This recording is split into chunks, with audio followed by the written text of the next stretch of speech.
The need for better consent education in schools saw the government launch a new online resource for staff and students. The Good Society website contains more than 350 videos and teaching materials to help kids understand sex, consent, and respectful relationships. To cross into the action zone, both people must agree. Do you want to try my milkshake? Yes, I do. Is it better than yours? You know, I think I prefer mine. But what happens when one person takes action without an agreement? You do, huh? Well, drink it. This video in particular outraged advocates. This video is so problematic in so many ways. I think it's just insulting to the intelligence of everyone, you know, not just adults, to children as well. Well, it's confusing.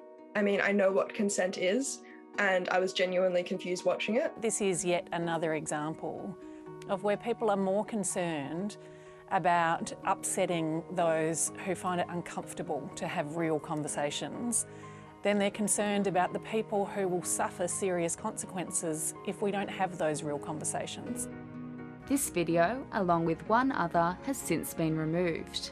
The Department of Education says it made the decision after community and stakeholder feedback. The department will continue to engage with experts to evaluate the materials that appear on the website to ensure they're fit for purpose and reflect current experiences and community issues. So, how do we teach school children about consent, and what sort of resources should we use? A new book called Welcome to Consent by Yumi Steins and Dr. Melissa Kang is hoping to provide some answers. It's designed for tweens and teens and explores what consent is with relatable and age-appropriate content. Consent means an agreement between people that they want to do something. We tend to think that consent happens when people want to touch or get close or physically intimate with someone. But even when you're not doing those things, you still need to know about consent. The guide merges personal stories and facts about concepts like consent and coercion. It helps young people have the awkward conversations about puberty, horniness, and setting boundaries.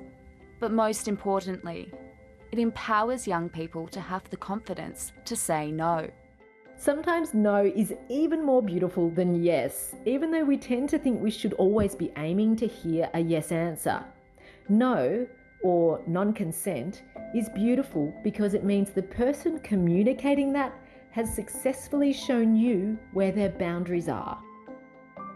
Consent's not about just saying no, it's sort of about tapping into yourself and going, well, what do I actually want? And at that sort of adolescent time, it's very confusing because you're kind of exploring your own feelings and you're having feelings that you've never had before. So there's a lot that's sending conflicting signals and you have to really check in with yourself to know which one to listen to.